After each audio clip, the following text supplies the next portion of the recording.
दोस्तों हमारे great acupressure channel पे आपका स्वागत है। हेलो दोस्तों। तो दोस्तों आज हम जानने वाले हैं कि प्रोटीन की ज़रूरत क्यों है। दोस्तों अगर बॉडी से प्रोटीन कम हो जाए तो कितना वीकनेस होता है। वीकनेस जब होगा तो बहुत सारी बीमारी आएगी और बीमारियां बढ़ते जाती हैं।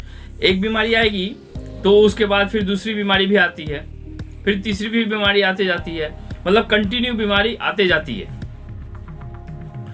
तो प्रोटीन अगर बॉडी में नहीं रहे तो बीमारियां बढ़ते जाएंगी, फिर हम बीमारियों से घिर जाते हैं और वही बीमारी जब ज़्यादा दिन तक रह जाए बॉडी में तो इंसान को क्रॉनिक डिजीजेस होने लगते हैं जो कि कभी जाता नहीं है। तो ये बॉडी में प्रोटीन की ज़रूरत बहुत इम्पॉर्टेंट है। तो ये वीडियो आज आप सब लोगों के लिए है क्योंकि हम सबको, हर इंसान को, हर बॉडी को प्रोटीन की ज़रूरत होती है। तो चलिए वीडियो स्टार्ट करते हैं। तो दोस्तों अभी तक जिन लोगों ने मेरे चैनल को सब्सक्राइब नहीं किया है वो प्लीज़ मेरे चैनल को सब्सक्राइब कर लीजिए क्योंकि मैं ऐसे वीडियोस अक्सर लेके आते रहता हूँ हेल्थ के ऊपर या हमारे एसेंशियल प्रोडक्ट्स के ऊपर। तो दोस्तों बॉडी को एनर्जी जनरेट करने के लिए 3 चीज़ों की ज़रूरत होती है। Number 1 carbohydrate, number 2 protein, number 3 fat.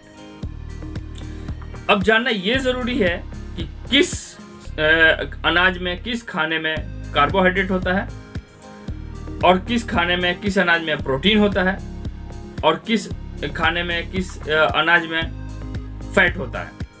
Mostly लोगों को पता होता है कि प्रोटीन किस में होता है, कार्बोहाइड्रेट किस में होता है, फैट किस में होता है, बट फिर भी मैं आज डिटेल्स करूंगा। तो जैसे चावल हो गया, रोटी हो गया, रोटी में प्रोटीन भी होता है, कार्बोहाइड्रेट ज़्यादा होता है।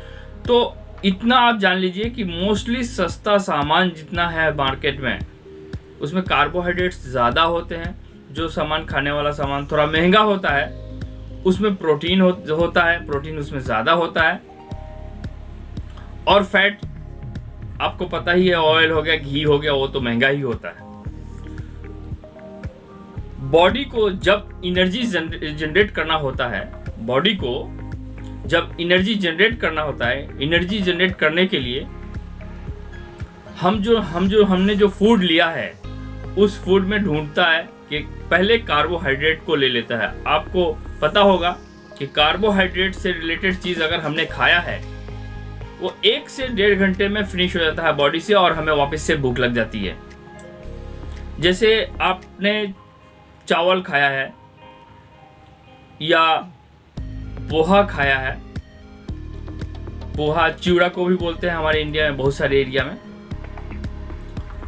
तो फॉर द टाइम बीइंग ऐसा लगेगा पेट फुल हो गया, पेट भर गया,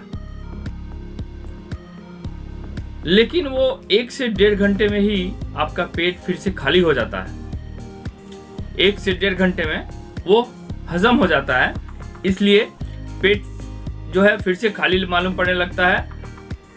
वो इसलिए कि हमारा बॉडी सारे कार्बोहाइड्रेट्स को ले चुका होता है। अब हमारा बॉडी प्रोटीन को ढूंढता है कि बॉडी में प्रोटीन कहाँ है। तो अगर हमने सुबह से प्रोटीन लिया नहीं है तो बॉडी में प्रोटीन मिलेगा ही नहीं। इसके बाद क्या होता है, जब प्रोटीन नहीं मिलेगा, बॉडी को एनर्जी जनरेट करने के लिए मैंने आपको स्टार्टिंग में ही बताया कि कार्बोहाइड्रेट, प्रोटीन और फैट लगता है। कार्बोहाइड्रेट जब खत्म हो गया तो फिर प्रोटीन को देखेगा, प्रोटीन है तो प्रोटीन को पूरा ले लेगा। प्रोटीन 3 से 4-5 घंटे तक चलता है बॉडी में, 3 से 4 घंटे तक बॉडी में प्रोटीन रहता है। प्रोटीन धीरे धीरे लेकर के बॉडी एनर्जी जनरेट करता है। एनर्जी, जब तक बॉडी में एनर्जी नहीं रहेगी इंसान हाथ भी नहीं हिला सकता है, एवं अपने पलकों को भी नहीं खोल सकता है, बात भी नहीं कर सकता है। तो जब प्रोटीन खत्म हो जाता है उसके बाद से फैट लेना चालू करता है बॉडी। जब बॉडी फैट लेना चालू करता है, फैट लेकर के और एनर्जी जनरेट करना स्टार्ट करता है तो फिर हमें चक्कर आने लगती है। बहुत सारे लोगों को पता होगा, जो लोग उपवास करते हैं, जो लोग रोज़ा रखते हैं, उनको मालूम होगा कि जब आप रोज़ा रखते हैं या उपवास करते हैं तो आप बहुत भारी, बहुत वजन वाला काम, बहुत मेहनत वाला काम, बॉडी से जो मेहनत होता है वो काम आप नहीं कर पाते हैं। आप बोलते हैं कि नहीं, मेरा उपवास है, मुझे चक्कर आने लगेगी।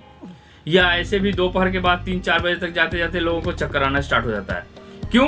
क्योंकि बॉडी में कार्बोहाइड्रेट है नहीं, प्रोटीन है नहीं, सुबह से लिया ही नहीं है आपने, और फैट है। तो फैट को लेना जब स्टार्ट करता है तो चक्कर आना चालू हो जाता है। दोस्तों, मैं वही बताना चाहता हूं कि कार्बोहाइड्रेट हम लोगों को बैलेंस डाइट लेना चाहिए। उसमें प्रोटीन कितना लेना चाहिए? हमारा जितना वजन है उतना ग्राम प्रोटीन लेना चाहिए। जितना वजन है उतना ग्राम प्रोटीन लेना चाहिए। आज हम इंडियंस को सबसे ज्यादा बीमारी होती है, उसका मेन रीजन है प्रोटीन। प्रोटीन किस में होता है?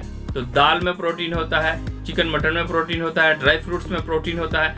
ह्यूज नंबर ऑफ सोर्सेज हैं जिसमें प्रोटीन होता है। आप बहुत सारी चीज़ों को गूगल पे सर्च कर सकते हैं, किस खाने में प्रोटीन होता है, किस खाने पे नहीं होता है। तो दोस्तों, प्रोटीन हमें सुबह की शुरुआत प्रोटीन से करनी चाहिए। अगर प्रोटीन अनाज के रूप में नहीं खा सकते हैं तो एटलीस्ट प्रोटीन पाउडर से ही हमारी शुरुआत सुबह की होनी चाहिए।